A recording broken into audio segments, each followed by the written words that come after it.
أشهد أن لا إله إلا الله وحده لا شريك له وأشهد أن محمدا عبده ورسوله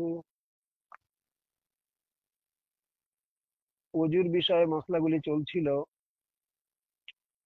আজ বর্ণনা করব ওযুর পরে আমরা হাত মুখ ইত্যাদি ভিজে স্থানগুলি শুকনো বস্ত্র দ্বারা মুছে ফেলি, এগুলি কতটুকু সঠিক, মুছে ফেলা সঠিক কিনা, মুছে ফেলতে হবে কিনা, রাসূলুল্লাহ সাল্লাল্লাহু আলাইহি ওয়াসাল্লাম কি করতেন এ বিষয়ে। উম্মুল মুমিনিনা হযরত আয়েশা রাদিয়াল্লাহু তাআলা আনহা থেকে বর্ণিত, কানা লিন নবী সাল্লাল্লাহু তাআলা আলাইহি ওয়াসাল্লাম খরাক্তা ইয়ানসিফু বিহা বাদাল উযুয়ে, অর্থাৎ হযরত নবী সাল্লাল্লাহু তাআলা আলাইহি ওয়াসাল্লামের নিকট ওযু পরে কাপড়ের একটি টুকরা অর্থাৎ রুমাল থাকতো, যা দিয়ে তিনি সাল্লাল্লাহু আলাইহি ওয়াসাল্লাম ওযুর ভিজে স্থানগুলি মুছে ফেলতেন। হাদিসটি এসেছে আস-সাহিহা 2099 নম্বর হাদিস, তিরমিজি 53 নম্বর হাদিস, কিতাবুত তাহারাত, বাবু মা জাআ ফিল মানদিলে বাদাল উযুয়ে, হাকিম প্রথম খণ্ড 154 নম্বর হাদিস। এতগুলি হাদিস গ্রন্থে হযরতে মা আয়েশা সিদ্দিকা রাদিয়াল্লাহু তাআলা আনহা থেকে বর্ণিত যে রাসূলুল্লাহ সাল্লাল্লাহু আলাইহি সাল্লামের কাছে একটি রুমাল থাকতো কিংবা কাপড়ের কোনো বস্ত্র থাকতো, যা দিয়ে তিনি ওযু করার পরে ওযুর ভিজে স্থানগুলি তিনি মুছে ফেলতেন। আসমা ও রিজাল শাস্ত্রের অদ্বিতীয় মনীষী দুনিয়ার হাফেজ ইবনে হাজার আসকালানী রহমতুল্লাহ আলাইহি এই হাদিসটি সম্পর্কে যাচাই বাছাই করে তিনি অভিমত পোষণ করেছেন যে এই হাদিসটি যায়ীফ। বইটির নাম তালখিসুল হাবির, প্রথম খণ্ড 171 নম্বর মসলা।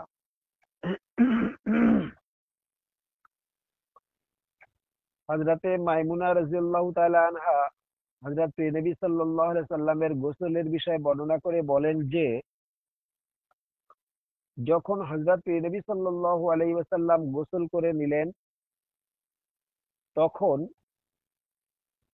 ফাজালাতাহু সাওবান ফালাম ইয়াখুযুহু ফানতালাকা ওয়া হুয়া ইয়ানফিযু ইজাদাইহি, আমি একটি কাপড় হযরত নবী সাল্লাল্লাহু আলাইহি সাল্লামকে দিলাম, কিন্তু হযরত নবী সাল্লাল্লাহু আলাইহি সাল্লাম সেটাকে গ্রহণ করলেন না, বরং তিনি সাল্লাল্লাহু আলাইহি সাল্লাম স্বীয় ভিজে হস্তদ্বয়কে ঝাড়তে ঝাড়তে চলে গেলেন। হাদিসটি এসেছে বুখারী শরীফ 267 নম্বর হাদিস, কিতাবুল গোসল, বাবু নাফিজু ইয়াদাইনে মিনাল গাসলে আনিল জানাবাতে, মুসলিম শরীফ 476 নম্বর হাদিস। অর্থাৎ সহিহাইনে উপরে মা আয়েশা বর্ণিত হাদিসের বিপরীত হাদিস রয়েছে, বুখারী এবং মুসলিম বর্ণনা করেছেন, যেটা হযরত মাইমুনা নবী সাল্লাল্লাহু আলাইহি ওয়াসাল্লামের আরেক স্ত্রীর নাম হযরত মাইমুনা রাদিয়াল্লাহু তাআলা আনহা থেকে বর্ণিত। এই দুটি হাদিসের বিষয়ে আমরা মুহাদ্দিসিনে কেরামের অভিমত একটু জানি। এ বিষয়ে ইমাম মালিক রহমতুল্লাহ আলাইহি, ইমাম আহমদ বিন হাম্বল রহমতুল্লাহ আলাইহি, ইমাম আবু হানিফা রহমতুল্লাহ আলাইহি বলেন, ওযুর পরে ওযুর ভিজে অঙ্গগুলি মুছে ফেলার জন্য বস্ত্র ব্যবহার করা জায়েজ, এ বিষয়ে ইমাম সুফিয়ান সাউরি রহমতুল্লাহ আলাই, ইমাম আবু ইউসুফ রহমতুল্লাহ আলাই, ইমাম মোহাম্মদ বিন হাসান রহমতুল্লাহ আলাই, ইমাম ইবনে সিরিন রহমতুল্লাহ আলাই, ইমাম হাসান রহমতুল্লাহ আলাই, ইমাম আলকামা রহমতুল্লাহ আলাই, ইমাম আসওয়াদ রহমতুল্লাহ আলাই, ইমাম মাসরুক রহমতুল্লাহ আলাই এবং ইমাম জাহাক রহমতুল্লাহ আলাই প্রমুখ গণের একই মত।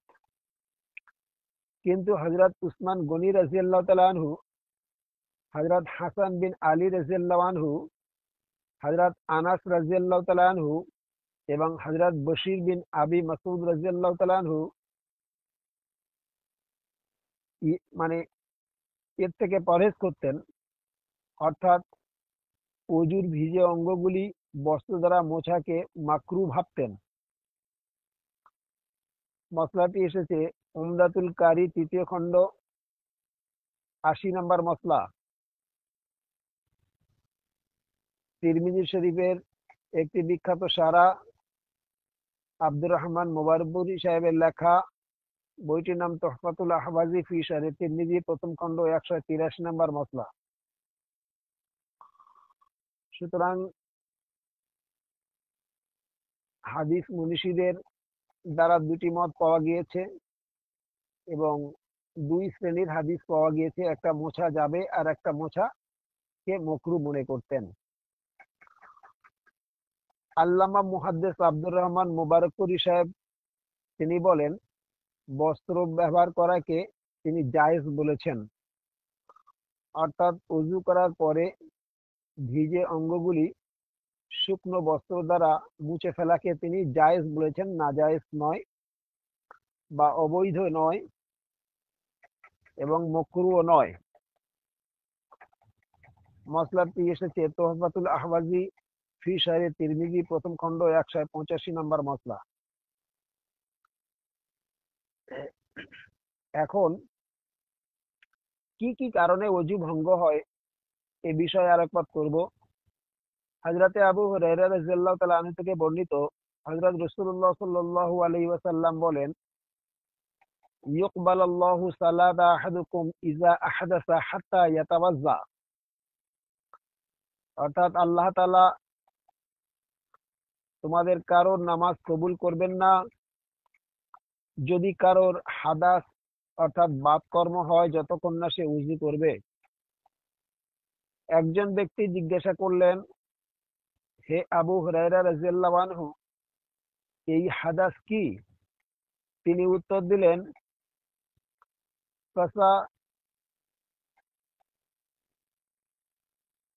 ফাসায়াও জারাতা, শব্দহীন অথবা শব্দের সাথে পিছনের অথবা সামনের রাস্তা দিয়ে হাওয়া অথবা অন্য কিছু বের হওয়াকে বলা হয়। হাদিসটি এসেছে বুখারী ১৩৫ নম্বর হাদিস, কিতাবুল ওযু, বাবু লা তুকবালু সালাতা বিগাইরি তুহুরিন। মুসলিম শরীফ ২২৫ নম্বর হাদিস, আবু দাউদ ৬০ নম্বর হাদিস, তিরমিজি ৭৬ নম্বর হাদিস, আহমদ ২য় খণ্ড ৩০৮ নম্বর হাদিস, ইবনে খুজাইমা ১১ নম্বর হাদিস। অর্থাৎ পেশাব অথবা পায়খানার দাঁত দিয়ে কোনো কিছু বের হওয়াকেই আরবিতে হাদাস বলে। বইটির নাম নাইলুল আওতার, প্রথম খণ্ড ২৮৭ নম্বর মসলা। অন্য আরেকটি বর্ণনায় পাওয়া যায় যে, লা ওযুয়া ইল্লা মিন জুতা আও রিহা, অর্থাৎ শব্দহীন অথবা শব্দের সাথে হাওয়া বের হলে ওযু করতে হবে। সহিহ ইবনে মাজাহ ৪১৬ নম্বর হাদিস, কিতাবুত তাহারাত, সানানুহা, বাবু লা ওযুয়া ইল্লা মান হাদাসা, ইবনে মাজাহ ৫১৬ নম্বর হাদিস, দারমি প্রথম খণ্ড ১৮৩ নম্বর হাদিস, তিরমিজি ৭৪ নম্বর হাদিস।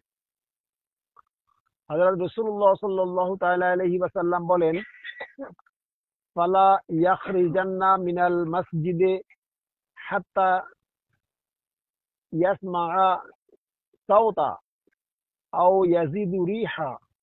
অর্থাৎ কোন ব্যক্তি যেন মসজিদের দিকে বা মসজিদের মধ্যে থেকে বাইরে না যায় যতক্ষণ না হাওয়া বের হওয়ার শব্দ শুনতে পায় অথবা দুর্গন্ধ পায়। হাদিসটি এসেছে বুখারী শরীফ 137 নম্বর হাদিস, কিতাবুল ওযু, বাবু মান লা ইয়াতাওয়াজ্জা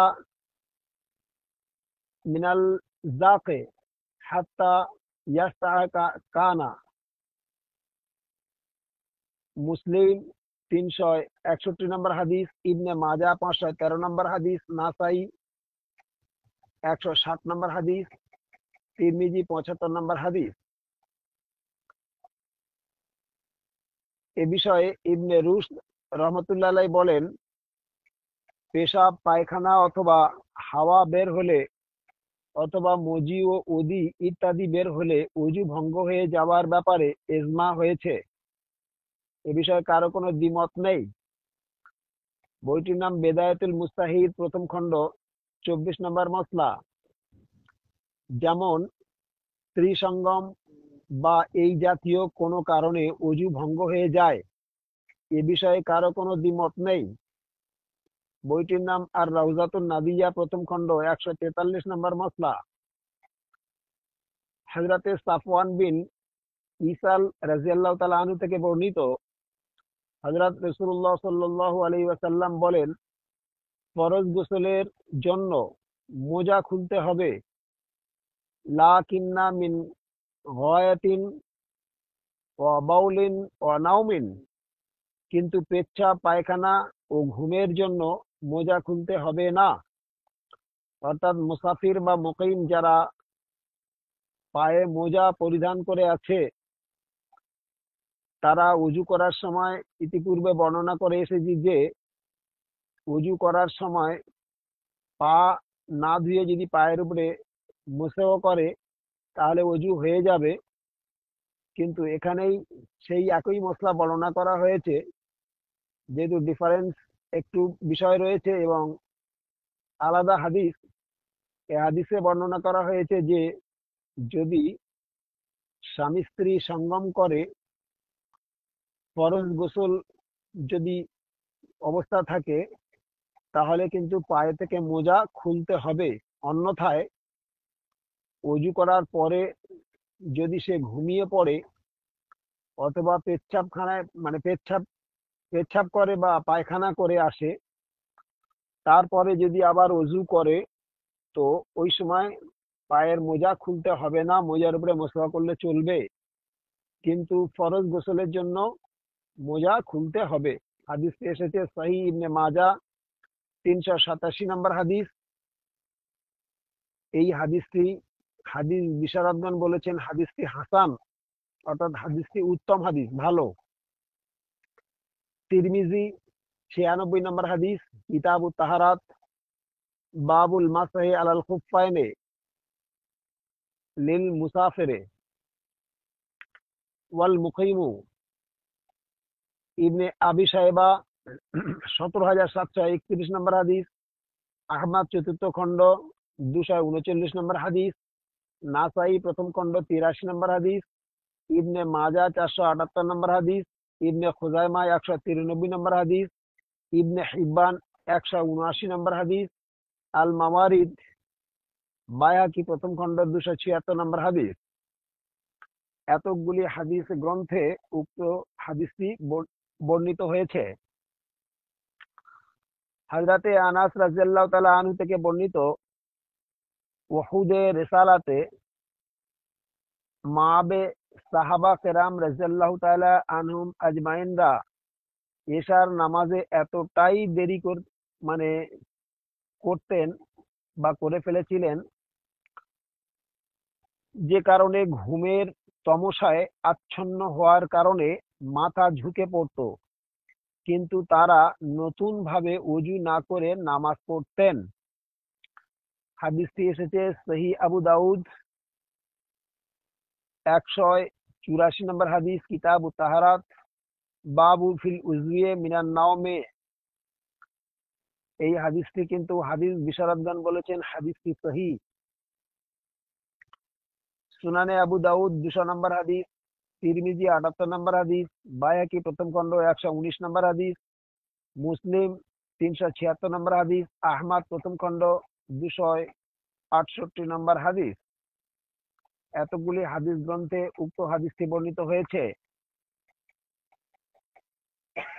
উক্ত মামলাটির বিষয়ে আলেমদের বহু মতপার্থক্য আছে। যেমন হযরতে আবু মুসা আশআরী রাদিয়াল্লাহু আনহু, হযরতে সাঈদ বিন মুসাইয়্যিব রাদিয়াল্লাহু আনহু, হযরতে আবু মাজলিস রহমতুল্লাহ আলাই ও হুমায়দ ইয়রাজ রহমতুল্লাহ আলাই এই সকল মনীষীগণ বলেন ঘুমের কারণে ওযু ভঙ্গ হয় না। এর দ্বিতীয় অভিমত ইমাম হাসান বসরি রহমতুল্লাহ আলাই, ইমাম মাজনি রহমতুল্লাহ আলাই, ইমাম উবায়দ রহমতুল্লাহ আলাই, ইমাম কাসেম রহমতুল্লাহ আলাই, ইমাম ইসহাক বিন রাহুবিয়া রহমতুল্লাহ আলাই প্রমুখ মনীষীগণের মত। এদের মত হলো যে ঘুমালেই ওযু ভঙ্গ হয়ে যাবে, চাই সে যে কোনো অবস্থাতেই হোক। দুটি অভিমত পেশ করলাম। একদল মনীষী বলেছেন ঘুমের কারণে ওযু ভঙ্গ হয় না, আর একদল মনীষী বলেছেন যে ঘুমালে ওযু ভঙ্গ হয়ে যায়, সে যে অবস্থাতেই ঘুমাক না কেন, চাই সে বসে অথবা শুয়ে। ইমাম জুহরি রহমতুল্লাহ আলাই 3 নম্বর অভিমত পেশ করছি ইমামদের। ইমাম জুহরি রহমতুল্লাহ আলাই, ইমাম রুবাইয়া রহমতুল্লাহ আলাই, ইমাম আউজাই রহমতুল্লাহ আলাই, ইমাম মালিক রহমতুল্লাহ আলাই এবং ইমাম আহমদ বিন হাম্বল রহমতুল্লাহ আলাই এই সকল মনীষীগণের মতে ঘুম যদি গাঢ় হয় তাহলে ওযু ভঙ্গ হবে, আর যদি হালকা ঘুমিয়ে পড়ে তাহলে ওযু ভঙ্গ হবে না।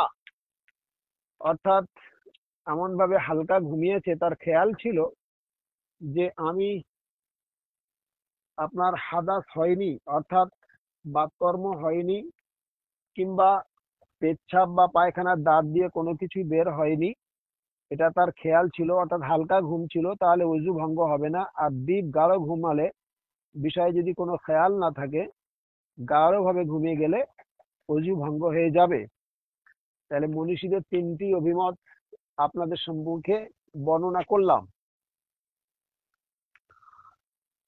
4 নম্বর অভিমত,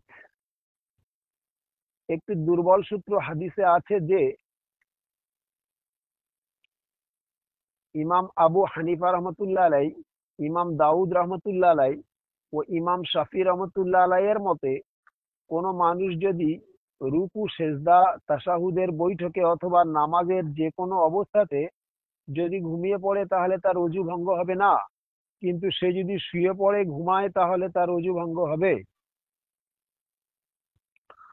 এ বিষয়ে 5 নম্বর অভিমত পেশ করছি ইমাম আহমদ বিন হাম্বল রহমতুল্লাহ আলাইয়ের মতে নামাজে রুকু অথবা সেজদা করা অবস্থাতেও যদি ঘুমিয়ে পড়ে তাহলে তার ওযু ভঙ্গ হবে। এ বিষয়ে 6 নম্বর অভিমত পেশ করছি ইমাম আহমদ বিন হাম্বল রহমতুল্লাহ আলাইয়ের মতে কেবল সেজদা করা অবস্থায় যদি কেউ ঘুমিয়ে পড়ে তবেই তার ওযু ভঙ্গ হবে। এ বিষয়ে 7 নম্বর অভিমত পেশ করছি ইমাম শাফি রহমতুল্লাহ আলাই, তার একটি বর্ণনায় পাওয়া যায় যে যখন কোনো মানুষ জমিনের উপর পাছা ঠেকিয়ে বসে ঘুমায় তখন সে নামাজের অবস্থায় হোক অথবা নামাজের বাইরে, তার ওযু নষ্ট হবে না। মসলাটি এসেছে শরহে মুসলিম লিন নবভী, ইমাম নবভী রহমতুল্লাহ আলাইহির মুসলিম শরীফের বিখ্যাত সারা, এর দ্বিতীয় খণ্ড 310 নম্বর মসলা, আল মাজমু দ্বিতীয় খণ্ড 60 নম্বর মসলা, আল উম্মু প্রথম খণ্ড 26 নম্বর মসলা, আল মুগনি প্রথম খণ্ড 172 নম্বর মসলা, আল মুহাল্লা প্রথম খণ্ড 222 নম্বর মসলা, সুবুলুস সালাম প্রথম খণ্ড 123 নম্বর মসলা, নাইলুল আওতার প্রথম খণ্ড 292 নম্বর মসলা। এই সকল বিখ্যাত হাদিসের সারা বা মসলার কিতাবগুলিতে ওই সকল মতবাদগুলি বর্ণিত হয়েছে যা পূর্বে বর্ণনা করলাম। এই বিষয়ে ৮ নম্বর অভিমত পেশ করছি। ইমাম আল্লামা শওকানী রহমতুল্লাহ আলাইহি বলেন, ওযু ভঙ্গ হয়ে যাওয়ার বিষয়ে যে হাদিসগুলি পাওয়া যায় সেখানে শুয়ে ঘুমিয়ে যাওয়ার হাদিসকে প্রাধান্য দেওয়া হবে। অর্থাৎ বসে ঘুমালে হবে না, যদি শুয়ে ঘুমায় তাহলে ওযু ভঙ্গ হবে, আর যদি বসে বসে ঘুমায় তাহলে ওযু ভঙ্গ হবে না। অভিমত পেশ করেছেন ইমাম আল্লামা শওকানী রহমতুল্লাহ আলাইহি। বইটির নাম নাইলুল আওতার, ২৯,৩৩১ নম্বর মসলা। এ বিষয়ে ৯ নম্বর মসলা অভিমত পেশ করছি। মুহাদ্দিস আব্দুর রহমান মুবারকপুরী সাহেব ইমাম শওকানী রহমতুল্লাহ আলাইহির মতকে প্রাধান্য দিয়েছেন। অর্থাৎ তিনি একই মত পোষণ করেছেন যে যদি কোনো ব্যক্তি শুয়ে ঘুমিয়ে পড়ে তাহলে তার ওযু ভঙ্গ হয়ে যাবে, আর যদি সে বসে বসে নামাজের অবস্থাতে কিংবা এমনি বসে বসে ঘুমায় তাহলে তার ওযু ভঙ্গ হবে না। মসলাটি এসেছে তোহফাতুল আহওয়াজি ফি শারহে তিরমিজি, প্রথম খণ্ড, ২৬৪ নম্বর মসলা। এ বিষয়ে ১০ নম্বর অভিমত পেশ করছি। নবাব সিদ্দিক হাসান খান ভূপালী রহমতুল্লাহ আলাইহি ওই একই মতকে সমর্থন করেছেন। বইটির নাম আর রাউজাতুন নাদিয়া, প্রথম খণ্ড, ১৪৪ নম্বর মসলা। এ বিষয়ে ১১ নম্বর অভিমত পেশ করছি। ইবনে হাজম রহমতুল্লাহ আলাইহি ও আল্লামা নাসিরুদ্দিন আলবানী সাহেব ওই একই মত সমর্থন করেছেন। বইটির নাম আল মুহাল্লা বিন আসার, প্রথম খণ্ড, ২১২ নম্বর মসলা। তামাম আল মিন্না, ১০১ পৃষ্ঠা। এ বিষয়ে ১২ নম্বর অভিমত পেশ করছি। মুফতি আজম আব্দুল আজিজ আব্দুল্লাহ বিন বাজ, অর্থাৎ মক্কার বিখ্যাত মুফতি, তিনি বলেন, ঘুম অজু ভঙ্গকারী যদি তা অচৈতন্য হয়, সে বসেই হোক অথবা শুয়ে, তার মানে গভীরভাবে ঘুমিয়ে গেলে যদি কোনো খেয়াল না থাকে সেটাকেই বলা হয় অচৈতন্য অবস্থা। যার কোনো চেতনা নেই, তার মানে তার খেয়ালে নেই যে আমার বাতকর্ম হয়েছে কি হয়নি। হ্যাঁ, তো তাহলে কি হবে? বলছে অজু ভঙ্গ হয়ে যাবে। ফতোয়া ইবনে বাজ, অনুবাদ, প্রথম খণ্ড, ৪৯ নম্বর মসলা। এ বিষয়ে ১৩ নম্বর অভিমত পেশ করছি। যে সকল রেওয়ায়েতে কেবল শুয়ে ঘুমালে অজু ভঙ্গ হওয়ার কথা উল্লেখ আছে ওই সকল রেওয়ায়েতগুলি জয়ীফ, অর্থাৎ দুর্বল সূত্র। বইটির নাম তামাম আল মিন্না, ১০২ পৃষ্ঠা। লেখকের নাম নাসিরুদ্দিন আলবানী। অতএব এতগুলো অভিমত পেশ করার পরেও বলছি, সাধারণ মানুষের ক্ষেত্রে মসলা হলো যে যে কোনো অবস্থাতে ঘুমালে অজু ভঙ্গ হয়ে যাবে। যেমন হাদিসে আছে, ফমান নামা ফালইয়াতাওয়াজ্জা, অর্থাৎ ঘুমালে অজু ভঙ্গ হয়ে যায়। কেবল হযরত রাসূলুল্লাহ সাল্লাল্লাহু আলাইহি ওয়াসাল্লামের ক্ষেত্রে সম্পূর্ণ বিপরীত। কারণ তিনি সাল্লাল্লাহু আলাইহি ওয়াসাল্লাম বলেন, আমার চক্ষু ঘুমায় কিন্তু অন্তর ঘুমায় না। অর্থাৎ তিনি ঘুমাতেন কিন্তু অচৈতন্য অবস্থাতে নয়। আদার্স মানুষদের মতো তার ঘুম ছিল না। কারণ মুহাম্মাদুন বাশারুন লাইসা কাল বাশারি, মুহাম্মদ সাল্লাল্লাহু আলাইহি ওয়াসাল্লাম বাশার ছিলেন কিন্তু আমাদের মতো বাশার নন, সম্পূর্ণ ভিন্ন। বিশ্বের সকল মানব জাতি থেকে তিনি সম্পূর্ণ ভিন্ন ছিলেন। তার আল্লাহ তাআলার ব্যাপারে তার সর্বদা খেয়াল ছিল। তিনি সর্বদা তার আত্মা, তার হৃদয় জাগ্রত থাকতো এবং জিকিরের মধ্যে লিপ্ত থাকতেন। কোন সেকেন্ডের জন্য আল্লাহ তাআলাকে তিনি স্মরণ থেকে মানে ভুলতেন না। সুতরাং তার ঘুম ছিল কেবলমাত্র চোখে, তার অন্তর কখনো ঘুমাতো না। তিনি খেয়াল অবস্থাতে ঘুমাতেন, অচৈতন্য হয়ে ঘুমাতেন না। সাধারণ মানুষের মতো তার ঘুম ছিল না। মসলাটি এসেছে শরহে মুসলিম লিন নওয়াবী, ইমাম নওয়াবী রহমতুল্লাহ আলাইহির বিখ্যাত মুসলিম শরীফের শরহ, এর ২য় খণ্ড, ৩১০ নম্বর ব্যাখ্যায় বর্ণনা করা হয়েছে।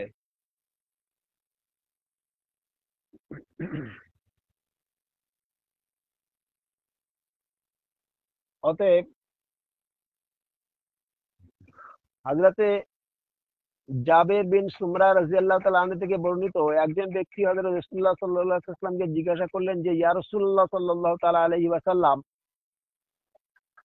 ভেড়া অথবা ছাগলের গোশত ভক্ষণ করলে কি আমাদের ওযু করতে হবে? তিনি সাল্লাল্লাহু আলাইহি ওয়াসাল্লাম বললেন, যদি ইচ্ছা করলে ওযু করতে পারো, আবার নাও করতে পারো। পুনরায় তিনি জিজ্ঞাসা করলেন, ইয়া রাসূলুল্লাহ সাল্লাল্লাহু তাআলা আলাইহি ওয়াসাল্লাম, আমরা উটের গোশত ভক্ষণ করলে কি ওযু করতে হবে? তিনি সাল্লাল্লাহু আলাইহি ওয়াসাল্লাম বললেন, নাআম তাওয়াজ্জা মিনাল লাহমিল ইবিলে, হ্যাঁ, তোমরা উটের গোশত খেয়ে ওযু করবে। যদিও উটের গোশত হালাল, কিন্তু ইতিপূর্বে আমি অন্যান্য ওযুর মশলার ক্ষেত্রেও বর্ণনা করে এসেছি যে ওযু করার পরে যদি কেউ উটের গোশত ভক্ষণ করে, তারপরে যদি সে নামাজ পড়তে যায়, তো তাহলে তার ওযুহীন অবস্থায় নামাজ পড়তে হবে। তার কারণ ওযু আর ওযুহীন অবস্থায় নামাজ পড়লে নামাজ হবে না। তার কারণ হলো এই যে রাসূলুল্লাহ সাল্লাল্লাহু তাআলা আলাইহি ওয়াসাল্লাম বলেছেন যে উটের গোশত খেলে ওযু ভঙ্গ হয়ে যায়, ওযু থাকে না। এর ডেপথ কারণ একমাত্র আল্লাহ তার রাসূল সাল্লাল্লাহু আলাইহি সাল্লাম জানতেন। এ বিষয়ে আমাদের অজানা, আল্লাহু আলাম। হাদিসটি এসেছে আহমদ পঞ্চম খণ্ড ৮৬ নম্বর হাদিস, মুসলিম শরীফ ৩৬০ নম্বর হাদিস, কিতাবুল হায়েজ বাবুল ওযুয়ে মিনাল লাহমিল ইবিলে, ইবনে মাজা ৪৯০ নম্বর হাদিস, ইবনে খুজাইমা প্রথম খণ্ড ২১ নম্বর হাদিস, শারে মাআনি আল আসার প্রথম খণ্ড ৭০ নম্বর হাদিস, বাইহাকি প্রথম খণ্ড ১৫৮ নম্বর হাদিস। এতগুলি হাদিস গ্রন্থে বর্ণিত হয়েছে হাদিসটি যে উটের গোশত খেলে ওযু ভঙ্গ হয়ে যায়। উটের গোশত খাওয়ার পর ওযু না করার পক্ষে যারা রায় দেন, তারা একটি আম হাদিসকে প্রাধান্য দিয়েছেন। যেমন হযরত নবী সাল্লাল্লাহু আলাইহি ওয়াসাল্লাম আগুন দ্বারা রান্না করা কোনো খাদ্য ভক্ষণ করে ওযু করতেন না। সহিহ আবু দাউদ ১৭৭ নম্বর হাদিস, কিতাবু তাহারাত বাবু ফিল তারাকাল ওযুয়ে মিম্মা মাসতুন নার, সুনানে আবু দাউদ ১৯২ নম্বর হাদিস। যদিও এই হাদিসে বর্ণনা করা হয়েছে যে রাসূলুল্লাহ সাল্লাল্লাহু আলাইহি ওয়াসাল্লাম বলেছেন যে আগুন দ্বারা কোনো বস্তু যদি রান্না করা হয়, তা খেলে ওযু ভঙ্গ হয় না। তাহলে উটের মাংস কি কেউ কাঁচা খায়? তাও তো রান্না করে খাওয়া হয়। রাসূলুল্লাহ সাল্লাল্লাহু আলাইহি ওয়াসাল্লাম কখনো উটের মাংস কাঁচা খাননি, বা সাহাবীরা কেউ কাঁচা খাননি, সবাই রান্না করেই খেয়েছেন। এ বিষয়ে দুটি মত যা এসেছে হাদিসে আপনাদের সম্মুখে বর্ণনা করলাম। কিন্তু ওযু না করার এই হাদিসটি আম এবং উটের গোশত খাওয়ার পর ওযু করার হাদিসটি খাস। অতএব খাস হাদিসটি আম হাদিসের উপরে প্রাধান্য দিতে হবে। ইমাম নওয়াবী রহমতুল্লাহ আলাইহি এ বিষয়ে মুসলিম শরীফের সরে মুসলিমের নওয়াবীতে ২য় খণ্ড ১০৫ নম্বর মসলায় বর্ণনা করেছেন, ব্যাখ্যা করেছেন। ইবনে কাইয়িম রহমতুল্লাহ আলাইহি বলেন, ওযু ভঙ্গ হওয়ার ব্যাপারে বিস্তারিতভাবে যুক্তি প্রমাণ পেশ করেছেন। বইটির নাম আলামুল মাওকাইম, ২য় খণ্ড ৯৮ নম্বর হাদিস, মানে মসলা এবং ১০০ নম্বর মসলা। আল্লামা নাসিরউদ্দিন আলবানী সাহেব এ বিষয়ে বলেন, ইবনে কাইয়িম রাহমাতুল্লাহ আলাইহির মতকে সমর্থন করেছেন। বইটির নাম তামামাল মিন্না, ১০৬ পৃষ্ঠা।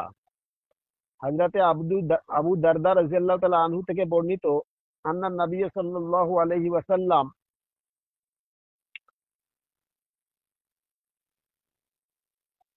কাইন ফাতাওয়াজ্জা, হযরত নবী সাল্লাল্লাহু আলাইহি ওয়াসাল্লাম বমি করলেন এবং ওযু করলেন। অর্থাৎ বমি করার পরে ওযু নষ্ট হয়ে যায়। তাই আবু দারদা রাদিয়াল্লাহু তাআলা আনহু থেকে হাদিসটি বর্ণিত হয়েছে যে আন্না নবী সাল্লাল্লাহু আলাইহি ওয়াসাল্লাম কাইন ফাতাওয়াজ্জা, তিনি বমি করলেন, তারপরে ওযু করলেন। হাদিসটি এসেছে সহিহ তিরমিজি ৭৬ নম্বর হাদিস। এই হাদিসটি কিন্তু সহিহ। আহমদ ৬ষ্ঠ খণ্ড ৪৪৩ নম্বর হাদিস। আবু দাউদ 2381 নম্বর হাদিস, দারমি দ্বিতীয় খণ্ড 14 নম্বর হাদিস, দারাকুতে প্রথম খণ্ড 108 নম্বর হাদিস, ইবনুল জারুদ 8 নম্বর হাদিস, ইবনে খুজাইমা 1957 নম্বর হাদিস, বায়কে প্রথম খণ্ড 144 নম্বর হাদিস। এতগুলি হাদিস গ্রন্থে উক্ত হাদিসটি বর্ণিত হয়েছে। আবু দারদা রাদিয়াল্লাহু তাআলা আনহু বর্ণিত হাদিসটি যে রাসূলুল্লাহ সাল্লাল্লাহু আলাইহি সাল্লাম কোনো কারণবশত তিনি